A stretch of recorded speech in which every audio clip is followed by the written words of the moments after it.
Bienvenidos a Vértice Internacional, soy Rina Musali, me da muchísimo gusto saludarlos en este programa sobre el acontecer mundial y sus impactos para México.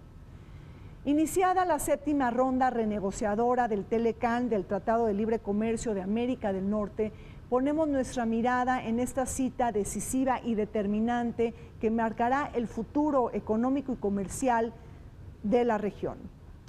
En este contexto nos preguntamos sobre las claves de la relación económica y comercial entre México, Estados Unidos y Canadá, los asuntos contenciosos y los temas más irritantes de esta nueva ronda de renegociación, así como la asignatura pendiente de la economía mexicana de una necesaria diversificación.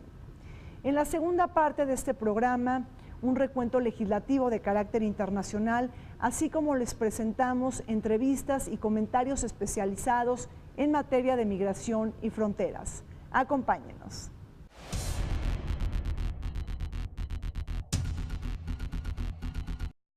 Del 17 al 21 de noviembre de 2017, se realizó en la Ciudad de México la quinta ronda de negociaciones del Tratado de Libre Comercio de América del Norte, en la cual se concretaron detalles técnicos del acuerdo.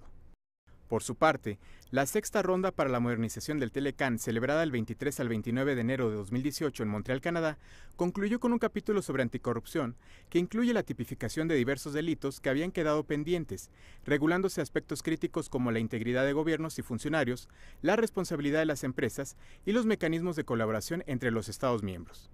Igualmente, se prosperó con un anexo sectorial acerca de tecnologías de la información que establece métodos de cooperación e impulso entre los tres países. De esta forma, los nuevos apartados se suman a los capítulos de pequeñas y medianas empresas y de competencia, así como al anexo sectorial de eficiencia energética que ya se discutieron con anterioridad. La séptima ronda fue fijada para llevarse a cabo del 26 de febrero al 6 de marzo de 2018 en la Ciudad de México, previéndose trabajar en los capítulos de medidas sanitarias y fitosanitarias, telecomunicaciones y obstáculos técnicos al comercio, así como los anexos sectoriales de farmacéuticos, químicos y cosméticos. Aún queda pendiente profundizar en las normas para la fabricación de automóviles, la resolución de disputas comerciales, la emisión de contratos gubernamentales y la propuesta de cláusula de caducidad que exigiría que el Telecán caduque automáticamente cada 5 años, a menos que las partes voten para continuarlo. Los grupos negociadores de México, Canadá y Estados Unidos reconocen el reto apremiante que presentarán las rondas subsecuentes hacia una modernización exitosa del Tratado de Libre Comercio de América del Norte ante la cercanía de procesos electorales en las tres naciones, las federales de México en julio, las generales de Quebec y Ontario en octubre y las legislativas de noviembre en Estados Unidos. Transcurridas 6 rondas negociadoras del Telecán, siguen adelante las incógnitas sobre el futuro económico y comercial de América del Norte. Estados Unidos puede retirarse del tratado, pero el hecho de que los tres países se mantengan en las mesas y hayan anunciado nuevas rondas negociadoras lo hace menos probable. Reventar el acuerdo es un riesgo latente, pudiera ser factible, pero también lo hace menos probable la matemática de beneficios que representa el tratado para Estados Unidos.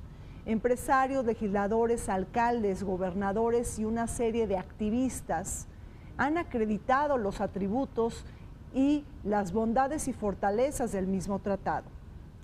En este sentido, México debe seguir trabajando con el poder suave, es decir, aquel poder que nos permite ganar voluntades en aras de mitigar las políticas trumpianas. Moisés, después de 6 rondas negociadoras del Telecán, siguen adelante las aflicciones y los divisores con Estados Unidos en torno a la modernización y actualización del Tratado de Libre Comercio de América del Norte. Y aquí la pregunta es si podemos alcanzar un acuerdo ganar-ganar o ya estamos en el punto en que México y Canadá tienen que hacer concesiones. Si vamos a alcanzar un acuerdo es porque vamos a alcanzar un acuerdo en donde sea conveniente para los tres países. Yo creo que, por lo menos hablando de lo que nos toca a nosotros en México, no vamos a aceptar un acuerdo, al menos que creamos que tiene un acuerdo balanceado, que es bueno para nuestro país en el plazo inmediato, pero mucho más en el largo plazo. Entonces, independientemente de lo que piensen nuestros socios comerciales canadienses, me parece que de nuestro lado eso es lo importante. Ahora, ¿estamos a tiempo de alcanzar un acuerdo? Sí, estos acuerdos son muy complejos. No llevamos tanto tiempo efectivo de negociación, aunque yo siento que fueron 7 años, pero no, el presidente Trump tiene 1 año y pico en funciones. Y el tratado empezó, realmente tenemos 6, 7 meses negociándolo con espacios en medio, ¿no?, de las rondas. Entonces, para temas tan complejos no me parece que haya sido tanto tiempo. Lo que sí es cierto es que estamos llegando al punto donde se empiezan a tratar los temas más álgidos y donde vemos las definiciones reales van a empezar a salir en las siguientes, digamos, en la siguiente semana. Tenemos un análisis en donde consideramos que cerca de 6 o 8 capítulos pudieran cerrarse. Hay avances muy importantes a nivel técnico. El equipo negociador mexicano ha trabajado de la mano con sus contrapartes canadienses y americanas. Sin embargo, existen todavía los famosos 5 temas controversiales en donde pareciera que son los temas a nivel político que escapan a lo que sería una negociación propiamente comercial y en donde de alguna manera pues, bueno, ha habido fuertes diferencias en la visión de cómo entender el comercio, si una visión de déficit o de superávit o una visión de cómo tener un encadenamiento de producción de bienes de manera conjunta. Estados Unidos necesitan reducir su déficit y nosotros somos el cliente menos fuerte para que ellos avancen en ese sentido, porque nuestra fuerza no es comparable a la de China, ni a la de la Comunidad Económica Europea, ni siquiera a la de Japón. Entonces somos la parte débil. Siendo la parte débil, probablemente a nosotros nos fuesen a hacer más ajustes de los que se esperan de otros países. Pero las relaciones comerciales México-Estados Unidos están fijados en una interdependencia en donde los superávits que tiene México usualmente vincula a empresas norteamericanas. Recuerden ustedes, el grueso de las exportaciones mexicanas son maquila. Maquila donde están empresas norteamericanas. Entonces, cualquier renegociación del tratado va a involucrar pesadamente a muchas empresas e intereses norteamericanos. Recordemos la carta enviada por Greg Abbott, el gobernador de Texas, al representante comercial de Estados Unidos, Robert Lighthizer, en la que señala que el acuerdo tripartita ha sido una bendición para Texas y que casi 1 millón de empleos dependen del libre comercio con México. Otro actor que ha buscado disuadir a los detractores de la furia nacionalista y proteccionista en Washington ha sido el cinturón agrícola y maicero que lo conforman 12 estados de la Unión Americana, quienes en su mayoría votaron por Donald Trump, como Iowa, Nebraska, Kansas y Michigan. Precisamente el corazón agrícola estadounidense ha alzado su voz para no cancelar el Telecán, pues México es el principal cliente de compra de granos y temerosos se muestran de que nuestro país reemplace sus productos con el maíz amarillo de Brasil y Argentina. El mismo Sonny Perdue, el secretario de Agricultura de Canadá, ha señalado que Trump está reconociendo los beneficios del acuerdo en materia agrícola.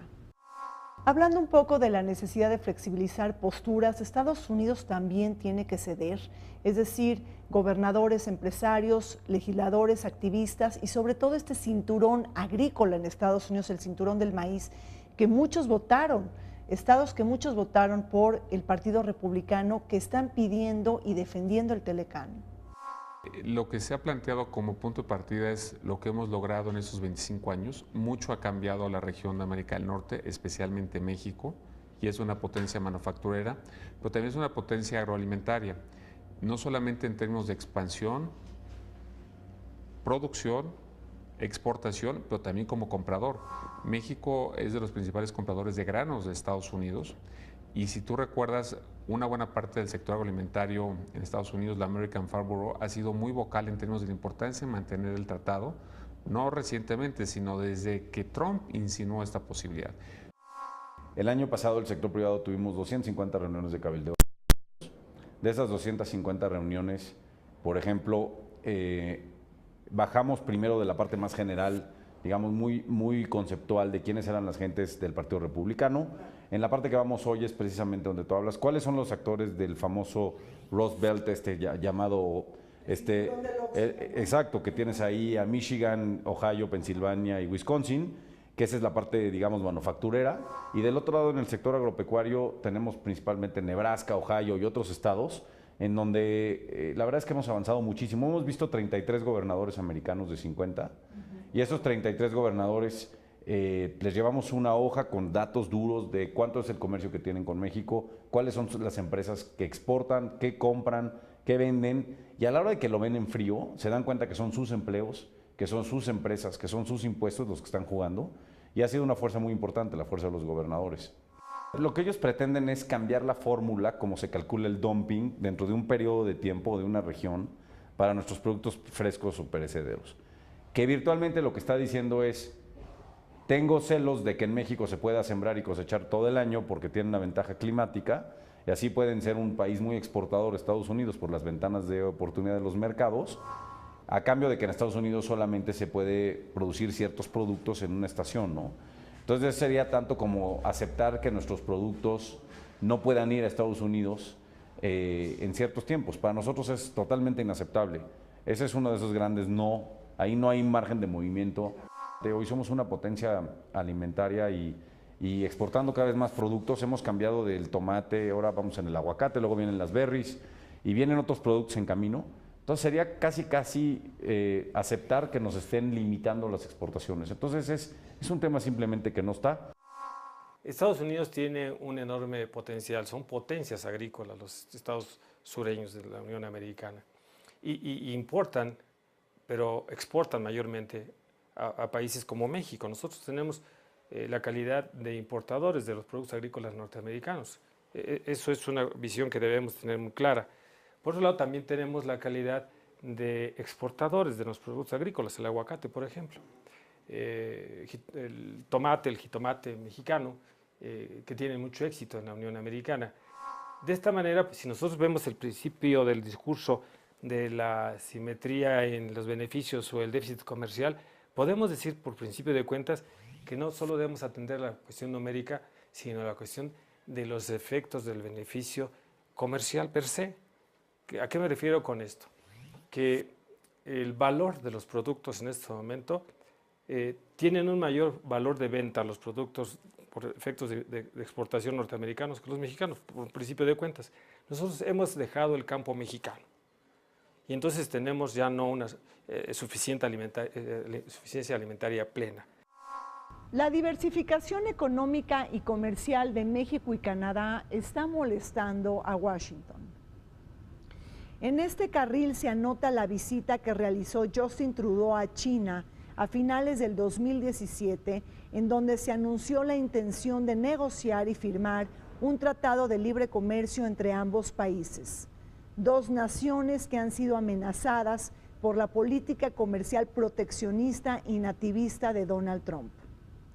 Por otro lado, la política supremacista y antimexicana practicada por Washington ha acercado a México y China en sus relaciones bilaterales y de cooperación. El gigante asiático ha afianzado espacios políticos, económicos y comerciales en México y en América Latina como producto de la política combativa y unilateralista de la Casa Blanca. Con ello, China presiona para desfundar la doctrina Monroe de América para los americanos, mientras aumenta la preocupación de Rex Tillerson sobre el alarmante poder económico del gigante asiático en nuestros países.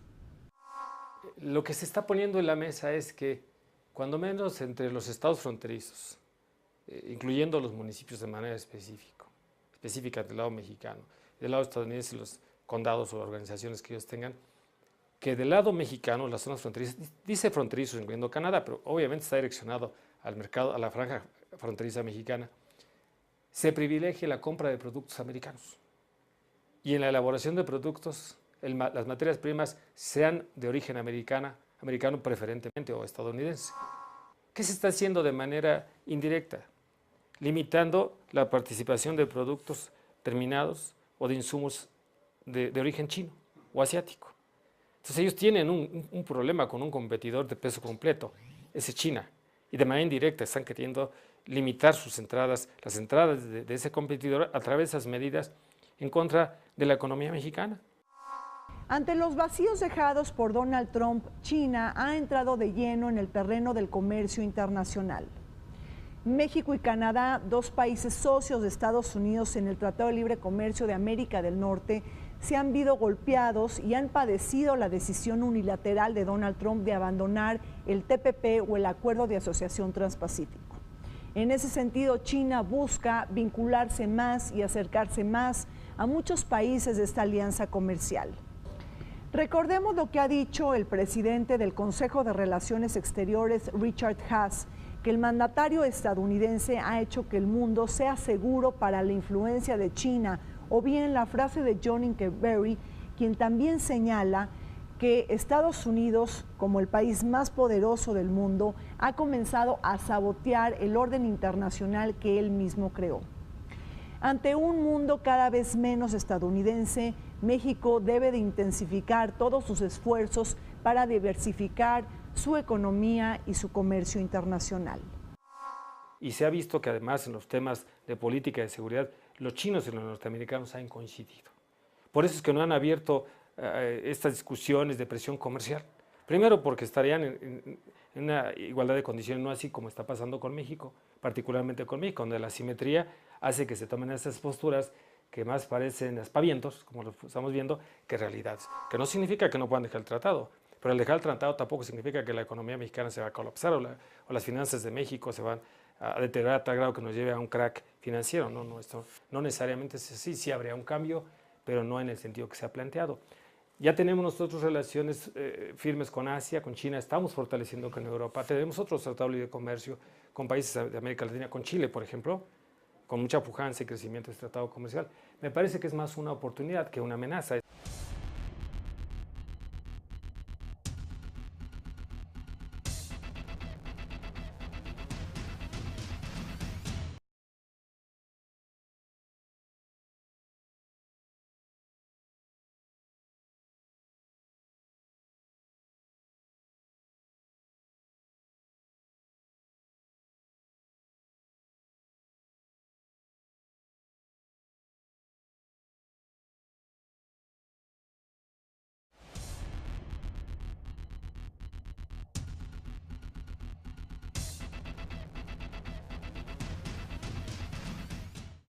En el contexto de la sexta ronda negociadora, Donald Trump irrumpió con declaraciones anti-mexicanas por la vía de la diplomacia tuitera.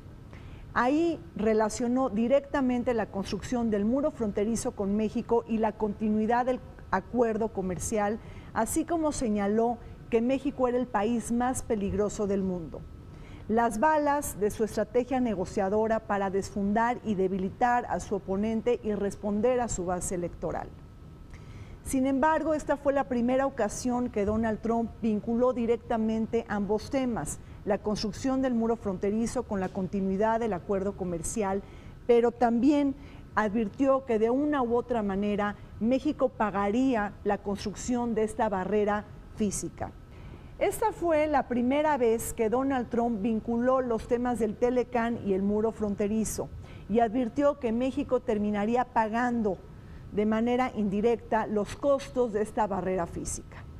Tengamos cuidado con los temas contenciosos del Telecán y las dosis de concesiones que México pudiera llegar a ofertar en el marco de la séptima ronda negociadora, porque un mal acuerdo pudiera acreditar y hacer que México de manera indirecta pueda pagar este muro que tanto hemos descalificado y rechazado. Donald Trump ha dicho que se debe tomar en cuenta, porque ya está en manos del Congreso, ya no está en manos del presidente, el tema de destinar recursos para construir el muro para garantizar la seguridad de la frontera. Ese es un tema que por otro lado implica, y en la mesa se ha puesto allá en Estados Unidos, Eduardo, ¿cuánto costaría el mantenimiento del muro, la vigilancia del muro? No solo los recursos para construirlo. Y ya hay congresistas, ya hay senadores que han dicho con todo razonamiento que este no es un tema de disponer de recursos y pensar que en un solo momento se resuelve el problema, lo pongo entre comillas, el problema migratorio asociado al problema de seguridad, o sea, generar una criminalización de la migración. Representa un gasto fijo en el presupuesto de los Estados Unidos que en este momento no tienen ni están dispuestos a proyectar, porque es pegarle a la única forma de ingreso de todo Estado. Impuestos los acaba de bajar. Me parece que es un tema en donde claramente la postura del gobierno y del sector privado ha sido muy firme. México no puede ni siquiera considerar ese escenario o esa posibilidad, y menos a la luz de una negociación de total libre comercio. No es parte de una negociación, sea con Estados Unidos o con cualquier otro país, eso no debe ser siquiera objeto de discusión. Y por el otro lado, pues está demostrado que pues bueno, México se ha caracterizado por tender puentes y no muros. Entonces, en ese sentido, me parece que cualquier propuesta pues, que pudiera siquiera insinuarse debe ser rechazada de tajo. Moisés, la prosperidad económica de México está completamente vinculada a la seguridad de Estados Unidos. Este mensaje ha sido acreditado y se ha puesto en juego en las negociaciones que tenemos con la Unión Americana. A nosotros nos toca desde la iniciativa privada realmente solamente ver la parte comercial, porque la parte de seguridad e inmigración la ve literalmente el gobierno mexicano. Nosotros no estamos en esas mesas. Obviamente somos muy sensibles al tema y lo comentamos, pero no estamos en las mesas. Lo que sí puedo decirte es que sí se ha jugado con un paquete integral en donde se pone en la mesa que una cooperación de vecinos y una cooperación de socios comerciales es integral y que será muy difícil vender en México una cooperación si tenemos un distanciamiento, un rompimiento en la parte comercial. Será muy difícil tener una gran capacidad de vender políticamente en México, ayudar en temas de seguridad e inmigración a Estados Unidos en otros temas. El gobierno mexicano ha sido muy cuidadoso porque no queremos tampoco revolver lo demás en la parte comercial. No pueden ser unas cosas por otras, ¿no? Este tema de, oye, entonces el muro por la parte comercial, no es así. Otro ingrediente que desangeló la pasada ronda negociadora fue la imposición de aranceles a las importaciones de lavadoras y paneles solares por parte de Donald Trump, una medida que busca frenar las importaciones de China, pero que afecta también a nuestro país. En respuesta a esta afrenta, el gobierno mexicano advirtió que utilizaría todos los recursos legales para compensar esta decisión, lamentando que a México no se le haya excluido de esta aplicación.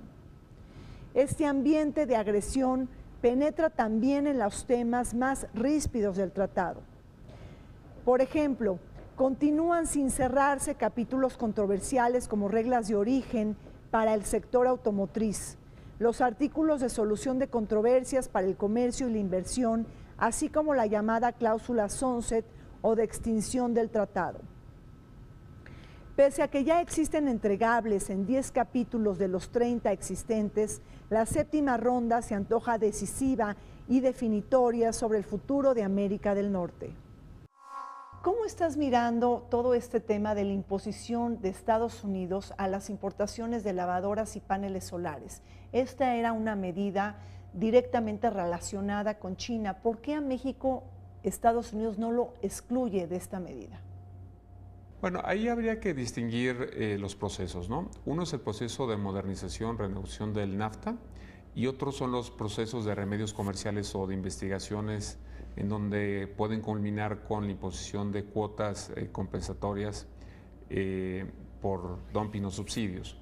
En este caso, desde luego que pues, México no es el enemigo, por así decirlo. La participación en el mercado de las importaciones de nuestros productos en estas dos industrias pues realmente es menor comparado con algunas economías asiáticas, y claramente, bueno, pues seguramente el gobierno de México estará valorando la posibilidad de presentar una impugnación ante la Organización Mundial de Comercio, pero sí tenemos que ser muy cuidadosos en no mezclar los temas. Una cosa es la modernización y otras son las investigaciones que se hacen en el día a día con los diferentes países.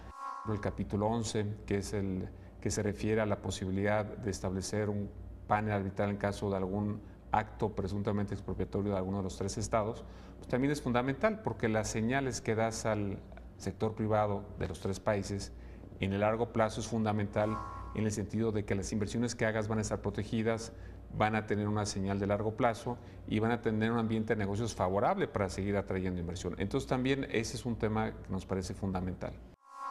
Un tratado de libre comercio debe de tener reglas, mecanismos de solución de controversias. Hay conflictos entre los estados y los inversionistas. Ese es un problema que se da muy frecuentemente. una violación de la ley por un Estado frente a un inversionista o una violación de la ley por un inversionista frente al Estado. Entonces, eso es muy importante. Luego, violaciones flagrantes a lo que debe ser o como dice Trump, que a veces no lo aplican ellos, un tratado de libre comercio equitativo, significa que no puede haber mecanismos de dumping. Es decir, precios desleales por debajo de lo que debe ser el costo real del producto, para competir deslealmente con subsidios o con ventajas no transparentes. Entonces, esos mecanismos de solución de controversia contra prácticas desleales de comercio también debe de subsistir. La postura de Estados Unidos ha sido que se cree un esquema diferenciado de jurisdicción para la solución de controversias. Esto es que cuando se trate de empresas mexicanas o canadienses invirtiendo en Estados Unidos y exista un posible conflicto, esos conflictos se sujeten ante los jueces locales o federales de la Unión Americana, preestablecidos, o sea, de la jurisdicción común. Sin embargo, cuando se trate de empresas norteamericanas invirtiendo en México o en Canadá, entonces se establezcan tribunales ad hoc con jurisdicción internacional, lo que representaría la posibilidad incluso de que atraigan jurisdicción los propios tribunales americanos o establezcan las reglas de los tribunales americanos o creen reglas ad hoc específicas. Esto no puede ser, esto representa una desventaja a los tratados internacionales. Se celebran para crear reglas comunes, esa es su razón de ser. Aquí rompería todo principio del origen de un tratado internacional. Tenemos dividido en tres el capítulo de solución de controversias. Uno es el 11, que es el tema de inversiones, que es otra cosa, y el 19 y el 20, que son a los que te haces referencia tú. Realmente la solución de controversias para nosotros es la amalgama que acaba redondeando un tratado. Cuando uno arrienda un coche o una casa, pues hay una cláusula que dice, oye, si tú no cumples pasa esto y si yo no cumplo pasa esto. Pues ese es el capítulo 20. Entonces vemos muy complejo que el tratado no tenga ese capítulo 19 o 20. Uno es Estado-Estado y otro es privado-Estado, porque ese es donde se resuelven nuestras diferencias, que normalmente en cualquier relación de estas va a haber diferencias. Nosotros creemos que tenemos que pasar por una solución de esas, tenemos que encontrar un balance ahí. Moisés, nos hablas de los nos en las negociaciones del Tratado de Libre Comercio de América del Norte, pero hablemos de los sís, es decir, un acuerdo muy beneficioso para la ciudadanía mexicana es este capítulo anticorrupción. En ese sentido, tendrá dientes para frenar la corrupción, prácticas corruptas y sobornos, no solamente de los gobiernos, sino también de empresas. Por primera vez se pasó a un capítulo generalizado, como tenemos en otros tratados como el TPP, a un capítulo muy específico donde dice, si una empresa está tomando ventajas comerciales sobre otra empresa a través de actos de corrupción, eso se puede llevar a una solución de controversias dentro del tratado. Entonces, todos esos actos de corrupción que afectan a la inversión, que afectan a la competencia o que afectan a las decisiones de negocio, bajo este nuevo capítulo se podrán llevar a una solución de controversias. Y eso da mucha certidumbre. Uno de los capítulos cerrados del Telecán es el que refiere a la anticorrupción. Un tema bienvenido y anhelado, así como clave para los ciudadanos mexicanos que caminan descobijados y desprotegidos frente a este flagelo. El acuerdo tripartita castigará sobornos y prácticas corruptas de gobiernos y empresas siempre y cuando llegue a un buen puerto dicho tratado y se puedan superar las enormes diferencias. Un tema que roba la atención de México y Canadá es sobre la cláusula sunset o de muerte súbita del tratado cada quinquenio. Mientras que Estados Unidos busca una vigencia limitada o una cancelación automática del tratado, sus contrapartes comerciales buscan evaluar la continuidad del acuerdo con base en una revisión periódica. Incluso Canadá va más allá al establecer que dicho escrutinio lo pudieran realizar tanques de pensamiento y otras organizaciones a propósito de efectuar consultas públicas con los sectores involucrados. A mí me parece que hay que recordar que también hemos ido avanzando de manera importante. La línea discursiva de la administración Trump ha moderado considerablemente sus mensajes. Creo que ha sido muy eficaz el sector privado mexicano y el gobierno en la interlocución que tiene con sus pares en Estados Unidos. Ciertamente este tipo de cláusulas, yo he sostenido, no son ajenas a los tratados de libre comercio que México ha negociado en el tiempo, pero evidentemente son cláusulas de revisión, como el caso del Tratado de Libre Comercio México-Unión Europea, en donde revisas las áreas de oportunidad para robustecerlo, para ampliar la cobertura. Y esto, por ejemplo, debió haber sucedido con el Tratado de Libre Comercio México-Unión Europea, que hay una cláusula evolutiva o de revisión que desde el año 2003 señalaba que debía haberse iniciado un proceso de revisión para poder agregar temas agroalimentarios, temas de servicios, temas de inversión, propiedad intelectual. Y sin embargo, bueno, pues no estaban las condiciones dadas en aquel entonces, ahora lo están. Lo felicito por el posible cierre de negociaciones pronto, según nos ha informado el gobierno, pero lo cierto es que esta revisión debe ser una revisión que no implique una posibilidad de terminación o de falta de consensos. Ahora, con el Sistema Nacional Anticorrupción que se aprobó en México junto con el Telecan, pues realmente no va a haber ningún incentivo ni tolerancia a cualquier tipo de acto de corrupción. Entonces me parece que ese es uno de los integrales más importantes que ha habido en las primeras 6 rondas de negociación de ese Tratado de Libre Comercio de América del Norte. El índice que mide la percepción sobre la corrupción nos ha llevado a lugares terminales, hemos retrocedido. Lugar 136, la percepción. Nuestros socios comerciales, Estados Unidos y Canadá, en ese mismo índice son el 1 y el 2. Debemos reconocer tareas pendientes en el plano nacional. Y no podemos desatender los llamamientos de mejorar nuestros sistemas anticorrupción. Ya es momento de abordar con seriedad el abatimiento de la corrupción. Los Estados Unidos han planteado la posibilidad de que este tratado internacional no tenga una duración indeterminada o indefinida. Esto es, que pueda terminarse en cualquier momento.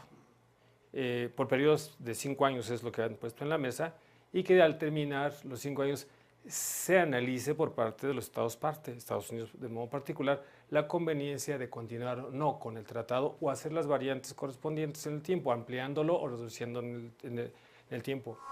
Este asunto no es necesariamente un asunto o un tema de ruptura en las negociaciones. Ya lo ha manifestado Canadá y lo ha manifestado México. ¿Por qué? Porque, Eduardo, la naturaleza de un tratado internacional es la voluntad de las partes. Esa es su razón de ser. Y ninguna parte está obligada de manera absoluta a permanecer en un tratado. En Estados Unidos, su sistema constitucional permite que el presidente de los Estados Unidos de América lleve a cabo la terminación del tratado internacional mediante la denuncia sin que requiera la previa aprobación de su Congreso, de ninguna de las cámaras. De esta manera, el presidente Trump tiene una mayor holgura. El tratado como un todo sigue teniendo una posibilidad de riesgo. El presidente Trump podría decidir salirse de él. No hay que olvidar eso, porque el hecho de que se pueda salir del tratado implica que se perdería el todo contra estos puntos, ¿no? Entonces, ese balance es el primero que hay que mantener. En el segundo término, estas concesiones, no hemos conseguido un solo punto al día de hoy. No ha habido un movimiento, hemos sido muy claros en los puntos que el sector privado tiene en la mesa. Por ejemplo, el sunset con una muerte súbita cada 5 años. Nosotros hemos dicho, y el gobierno mexicano ya lo propuso en las mesas, una cosa es que haya digamos, una revisión de cuál es el estatus de la negociación, cómo están los números, y se propongan cambios al nuevo tratado a través de ministros, que puede ser positivo para que no nos pase lo que nos pasó en que tardamos 24 años en cambiar cosas, pero el hecho de que tenga muerte súbita se nos hace fuera de lugar. Desincentivaría la confianza de la inversión, porque 5 años es un periodo muy corto para inversiones que son de muy largo plazo, ¿no? Entonces, ese tema no nos parece bueno. Además, el artículo 2205 le da la posibilidad a cualquiera de los presidentes de poderse salir del tratado. No es aceptable que dentro de 5 años, pues lo que significa esa negociación, en 5 años termina y veremos si lo renovamos o no. Eso no es posible.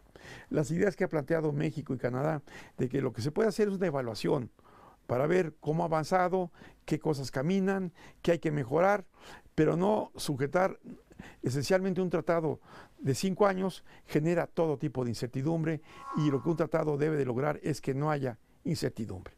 Entonces, eso es absolutamente no negociable. Para nosotros debe ser también no negociable que nos pongan cuotas para toda esta producción agropecuaria que va tan bien y que van a decir, oiga, pues solamente agropecuarios mexicanos en el invierno, cuando aquí no podemos producir, pero en el verano pues te limito, te restringo o te establece cuotas, eso debe ser no negociable. La séptima ronda negociadora del Telecán será determinante y decisiva para desatorar temas irritantes. La solución de disputas entre los inversionistas y el Estado no ha encontrado solución fácil entre diferentes partes. Es decir, ahí tenemos un espíritu unilateralista de Donald Trump que no le permite subordinarse a las decisiones de los paneles binacionales y cuyo interés estriba en que sus resoluciones o sus fallos no sean vinculantes.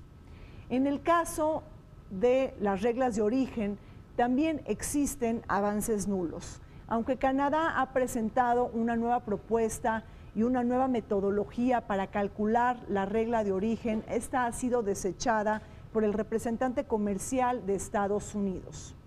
México, por su parte, llega a la séptima ronda negociadora tratando de presentar una nueva propuesta de reglas de origen para el sector automotriz que va de la mano junto con la Asociación Mexicana de la Industria Automotriz, tomando en cuenta las nuevas tecnologías y la modernización del sector. Nosotros como sector privado, desde luego privilegiamos la posición de la Asociación Mexicana de Industria Automotriz. Entendemos que es fundamental que no exista una modificación a cualquier regla de origen que pueda ser disruptivo en el proceso de encadenamiento productivo. Hay que recordar que la industria automotriz representa exportaciones de más del orden de 130,000 millones de dólares anuales. También es una de las industrias que representa mayor captación de inversión extranjera directa en la última década. Entonces, naturalmente, pues un porcentaje en donde alguna de las partes tenga un derecho exclusivo a que, en el caso de Estados Unidos, el 50%, por ejemplo, fuera solamente de esa nación, pues a nosotros nos parece que es inaceptable. Y en el tema de lo que sería el porcentaje en cuanto a un eventual incremento, pues es un tema que la propia MIA ha venido trabajando de cerca con la Secretaría de Economía, y evidentemente pues cualquier modificación puede ser muy sensible a una industria que está altamente vinculada a la de Estados Unidos y Canadá, porque hay que recordar que hay productos en la industria automotriz que pueden pasar más de 7 veces las fronteras para llegar al producto en su conjunto o al final del ensamble. Como está en este momento el Tratado de Libre Comercio con América del Norte, es que cuando menos el 62.5% de los componentes o partes de un automóvil tienen que haberse de procedencia ya estadounidense, ya canadiense, ya mexicana, para que al momento de que sean productos terminados puedan gozar de la exención de aranceles o de cuotas compensatorias. La propuesta norteamericana es pasar a 85% los componentes y partes. De esta manera nosotros debemos decir que ellos han tomado una fotografía donde nos obliga, ese déficit entre el 62.5 y 85, esa diferencia, obliga entonces a que nosotros empecemos a comprarles partes a los Estados Unidos. Y Donald Trump prometió a la industria de Detroit que los iba a reposicionar. ¿De qué manera?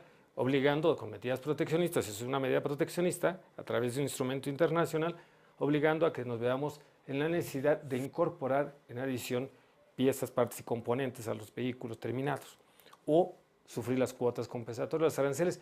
Aquí, Eduardo, quiero hacer un apunte. Creo que no se están viendo las dos partes del problema. Por un lado es el tema de la producción, el otro lado es el tema del consumo, eficiencia y costo. Y no es aceptable de ninguna manera que los americanos puedan decir y que el contenido, uno puede discutir cómo se aumenta el contenido regional de 62 a 80, bueno, podemos quedar en 65, 70, hay cambios ahí de definición. Lo que no es posible es que los americanos se reserven un 50%. Eso no es aceptable ni debe ser negociable. Que el 85 es algo inviable. Y es inviable por razones de estructura de las cadenas de abasto. Ahora bien, como tú bien mencionas, está revisando opciones creativas para ver si se le podrían integrar otros tipos de, ya sea costos o productos, para poder cambiar el porcentaje de integración. Un ejemplo de una idea que hay por ahí es, bueno, todo el gasto que se hace en investigación y desarrollo está considerado en el 62.5, hoy no lo está. Mañana en el número que acordemos podría estar integrado. Al final es parte del coche, ¿no? Entonces, este tipo de propuestas están en la mesa. No hay nada concreto. Lo que Canadá propuso más bien es un concepto. Y se ha dicho que en esta ronda en la Ciudad de México en los siguientes días se va a revisar, pero no hay nada concreto todavía. Yo creo que la industria con los diferentes gobiernos está jugando alrededor de ello. También hay que tomar en cuenta que Estados Unidos tiene 3 de las principales armadoras como americanas y hay una negociación dentro de la negociación para poner la postura americana en Estados Unidos. Y después que nosotros tenemos que cuidar los intereses no solamente de las inversiones americanas, sino de las inversiones automotrices de cualquier marca del mundo en México, y nosotros las consideramos como si fueran mexicanas. Entonces el balance de esa regla de origen tiene lo suyo, es un tema muy complejo.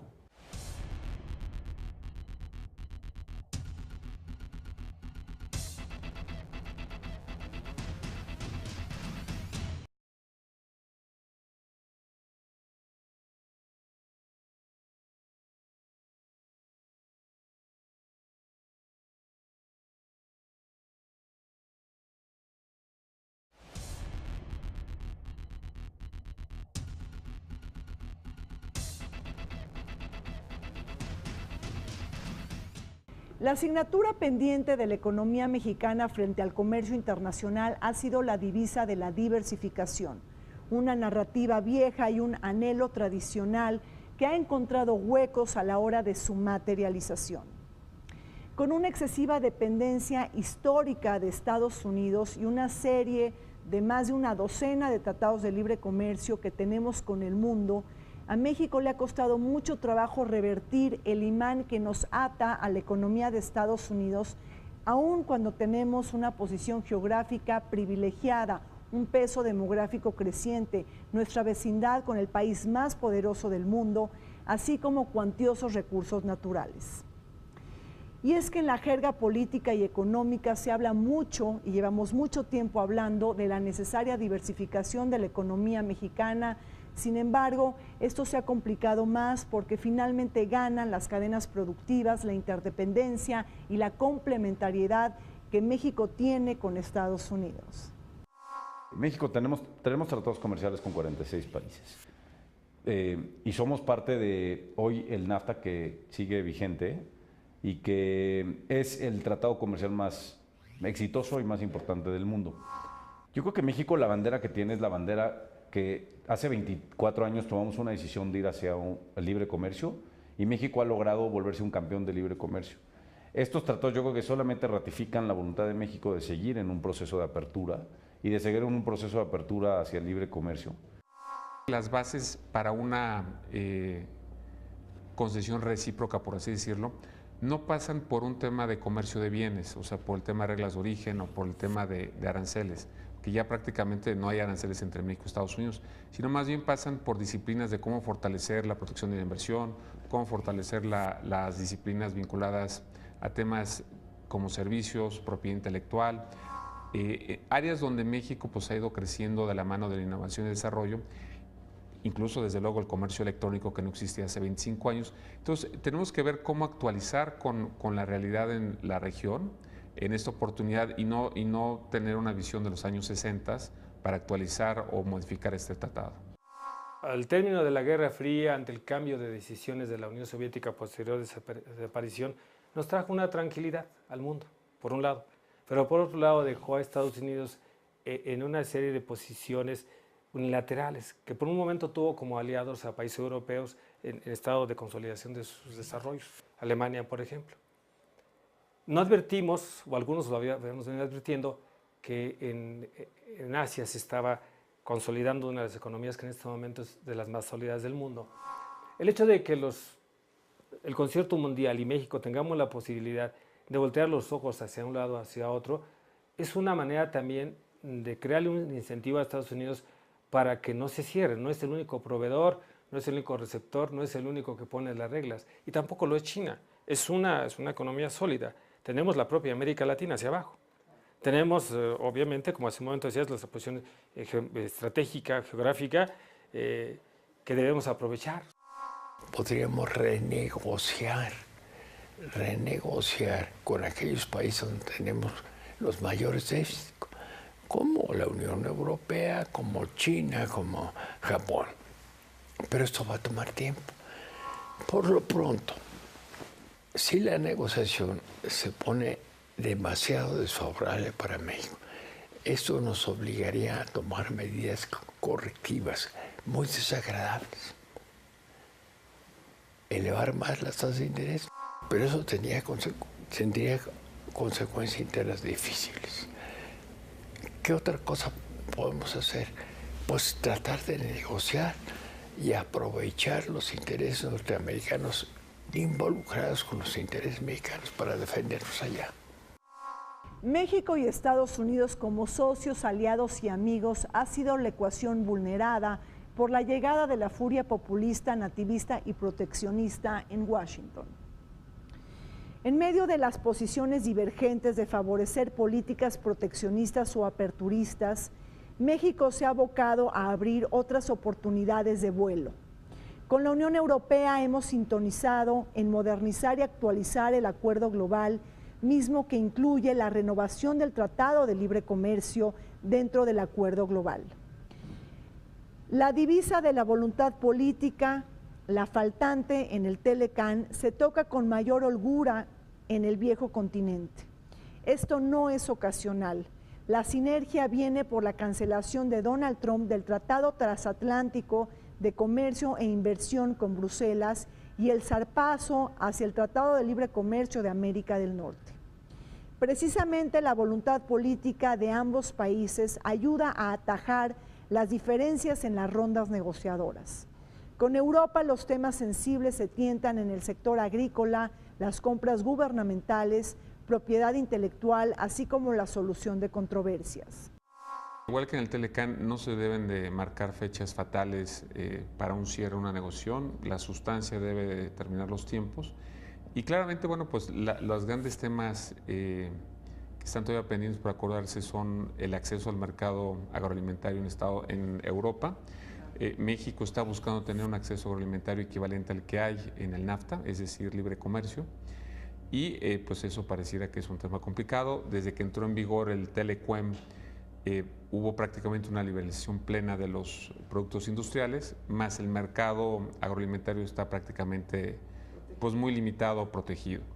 Por otro lado, también está el tema de las indicaciones geográficas, en donde Europa pues, ha desarrollado una serie de productos que busca que sean protegidos, en la parte de quesos, lácteos, vinos, cervezas, son más de 300 productos, en donde pues es un tema muy importante, no solamente por el tema de la producción de ese tipo de productos, sino de comercialización.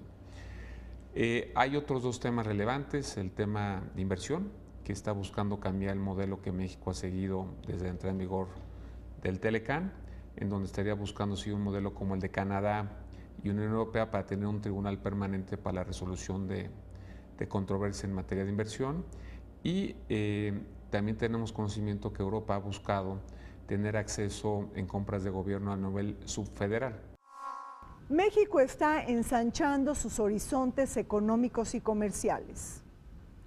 Ante la salida de Estados Unidos del TPP, nuestro país, junto con otros líderes de la región, han presionado para concretizar el TPP-11 sin Estados Unidos y firmar el Acuerdo Integral Comprensivo y Progresivo de la Alianza del Pacífico, el texto del acuerdo que se hizo público cuando Nueva Zelanda presentó su evaluación del pacto concertado entre 11 países. Este acuerdo, que deberá ser firmado en Chile en marzo del 2018, pudiera incluir en un futuro a Reino Unido, después de que este país abandone la Unión Europea. Tampoco podemos descartar, bajo las contradicciones y el grado de impredecibilidad de Donald Trump, que Estados Unidos se pueda adherir al tratado.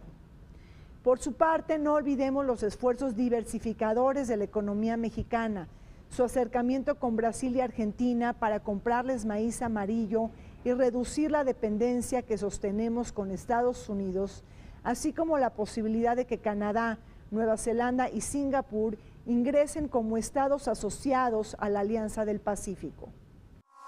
Bueno, a mí me parece que es benéfico para México en el sentido de que solamente hoy día tenemos un tratado de comercio con Japón, no tenemos ningún otro tratado con la cuenca del Pacífico, con los países del sudeste asiático, entonces me parece que es positivo.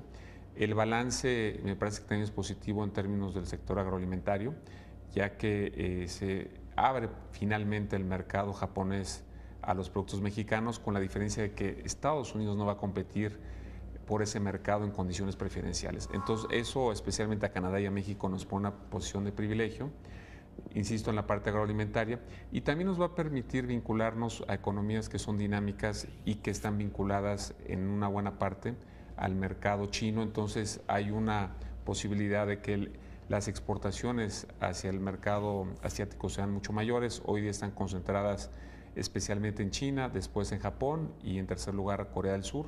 El resto de los países, salvo Japón, pues no tienen un flujo de comercio muy relevante, y ahí es donde creo que hay una oportunidad importante para México. El tema de seguir adelante con el TPP-11, con algunos detalles que estamos terminando de corregir. El hecho de modernizar el tratado con Europa, que es un tratado que tiene algunos años también. El abrir otras latitudes como podría ser América del Sur, me parece que redondea la estrategia de México de seguir siendo un campeón de libre comercio. Eso es lo más importante. Ahora, la diversificación, bueno, hay que verlo, es un poco relativa también. Cuando tú eres vecino del país más grande del mundo, normalmente es compleja la diversificación. Yo creo que no nada más es la diversificación en números, sino le vas dando oportunidades a productos y a compañías que puedan ir a ver diferentes países, no solamente para exportar, también nos volvemos en un posicionamiento geográfico, una plataforma logística increíble para poder ser digamos, la liga entre Asia, Pacífico y América. Y no solamente en América para México y el norte, sino para el sur también. Entonces yo creo que esa parte estratégica está muy bien planteada, de forma muy interesante. Y bueno, estamos en este camino. A mí lo que más miedo me daría es que de repente nos aparezcamos un día y no sepamos cuál es el camino que queremos seguir como país, que creo que ya lo tenemos muy definido. Eso es lo que me da miedo. Los tiempos políticos son fundamentales para cualquier negociación internacional, y más si se trata con Estados Unidos. Ahí tenemos la celebración de las elecciones presidenciales de México, las legislativas o intermedias de noviembre de este año en Estados Unidos y las provinciales de Canadá, por ejemplo, aquellas elecciones o jornadas electorales que tendrán lugar en Quebec y en Ontario, que pudieran alargar el ambiente negociador. Y es que la incertidumbre se pudiera extender debido a las pausas electorales e incluso firmar el Tratado de Libre Comercio de América del Norte, el nuevo, el modernizado y el más actualizado, hasta el año 2019, tal y como lo señala el Washington Post. Más allá de esta coyuntura que está presionando la agenda económica de América del Norte, no olvidemos que el TLCAN ha sido ampliamente beneficioso para los tres países, pero que también ha mostrado límites para el caso de México en materia de crecimiento de empleos y también de equidad social. Y es que el TLCAN fue el instrumento que vino a formalizar la profunda integración que México sostenía con Estados Unidos.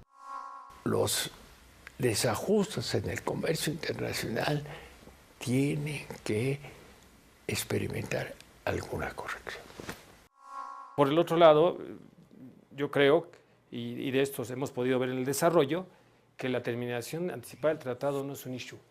Podemos vivir con renovaciones de cada 5 años, de cada 10 años, o simplemente establecer periodos de revisión, o dar por terminado en 10 años si tenemos un mejor instrumento, ¿no? Lo cual no debe traer ningún problema de nerviosismo económico ni político, ni por supuesto de estabilidad jurídica. Ahí está la espada de Damocles de que a lo mejor ya no hay tratado, ¿no? Ese es un factor muy grande. Cada vez que una ronda termina bien, el tipo de cambio mejora, el mexicano, el tipo de cambio se aprecia. Cada vez que parece que algo va a fracasar, el tipo de cambio pues, se deprecia, ¿no? Entonces eso quiere decir que es muy sensible los mercados a lo que está pasando en esto. Yo creo que está bien que se plantee el gobierno mexicano y el canadiense y hasta cierto punto el americano de tratar de concluir un tratado para el 1 de julio, para quitar incertidumbres. Y que en México ya el tratado ya esté terminado cuando entre el nuevo gobierno electo, el nuevo presidente electo. También por los americanos que tienen periodo electoral en noviembre, también sería bueno tener ya un tratado de libre comercio, y después habrá el problema de la ratificación, que no es insignificante. Si el Congreso ratifica o no ratifica. Y yo que lo que no podemos hacer es hacer un mal tratado, tiene que ser un buen tratado. Si es un mal tratado, es mejor no cambiarlo, ¿no? Entonces ahí la opción sería no denunciarlo, porque ya hay mucha presión americana de algunos estados como Texas, los agricultores, las cámaras de comercio, etcétera, que dicen, no, pues no se puede denunciar el tratado. Mientras no se denuncie el tratado, sigue vigente. Entonces, seguimos en el mundo actual. ¿Cómo estás mirando los tiempos políticos del Telecán? Algunas voces señalan que podremos llegar a un acuerdo en abril, otras después de las elecciones presidenciales en México, o bien en las elecciones intermedias en Estados Unidos. Y por otro lado, también hay académicos y hay otros sectores que apuntan que nos vamos a ir hasta el 2019. ¿Qué piensas? Lo más importante es privilegiar la sustancia. Mucho se ha especulado en estos días en los periódicos sobre cuáles pueden ser las concesiones y movimientos por parte de los tres países en términos de las concesiones o en términos de cómo mantener viva esta negociación, que evidentemente no se puede decir no a todo, usted tendrá que encontrar puntos de equilibrio. Y en ese sentido me parece que la séptima ronda va a ser una ronda muy definitoria sobre la posibilidad o no de alcanzar un acuerdo en principio en el corto plazo. La gran discusión son estos famosos 5 temas que les han llamado poison pills o temas controversiales, porque en verdad el resto de los capítulos me parece que va avanzando de manera muy profesional, más sin embargo pues es un tema más mediático, es un tema político, y en la medida que esos 5 temas puedan de alguna manera resolverse, me parece que la negociación podría encauzarse hacia una ronda conclusiva. Una vez que uno entra a los temas controversiales hay que ver cómo se balancean los temas. O sea, tienes por un lado estacionalidad de productos perecederos, que hemos dicho que no, tienes reglas de origen de autos, que es un tema complejo, técnicamente muy complejo, muy difícil, y entonces tienes que ir balanceando unos temas con otros, no porque unos se concedan ante otros, sino porque al final es un paquete lo que se tiene que hacer para poder llegar a un negocio. La agenda política es lo que es, o sea, no podemos modificarla, es muy importante para nuestro país, es una elección además de presidencial muy grande, y pues siempre hemos dicho que nosotros hubiéramos querido terminar la negociación mejor antes que después, pero no por un tema político nada más, sino por la certeza que genera en los mercados financieros y en las inversiones una negociación de esta envergadura. Ahora, pues ya estamos acercándonos a los tiempos políticos y es lo que nos toca, y lo que hay que hacer es ser muy institucionales. Tenemos un gobierno constitucional y un Senado hoy en funciones, y nosotros trabajaremos con el gobierno constitucional que nos toque. O sea, el sector privado tiene que ser un balance institucional y fortalecer a las instituciones. Se nos acabó el tiempo en Vértice Internacional. Zorrina Musali. Como siempre les recordamos que este programa se transmite todos los martes a las 21 horas y en repetición los sábados a las 7 de la noche. Vértice Internacional, un programa para todos aquellos que les gusta vivir sin fronteras.